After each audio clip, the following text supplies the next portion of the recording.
Nakaka-proud yung mga parents sa generation natin ngayon. Napansin ko kasi itong generation natin as parents are the parents who are breaking the cycle.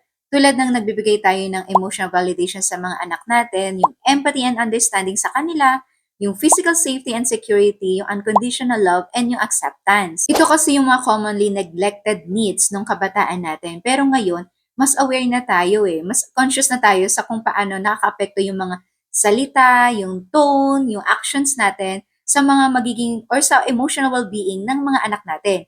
Hindi na lang tayo basta nagpapalaki ng masunuring bata.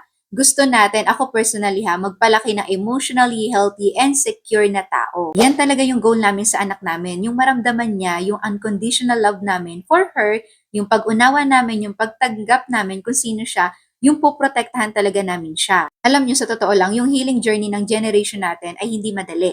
Pero bawat yakap, bawat okay lang yan, at bawat naintindihan kita na sinasabi natin sa mga anak natin, yun mismo yun mapatunay na we are doing better. We are not perfect parents. Of course, ako aminado din mo talaga ako perfectong magulang. But we are present, learning, and growing. And in that, in itself, is already breaking the cycle.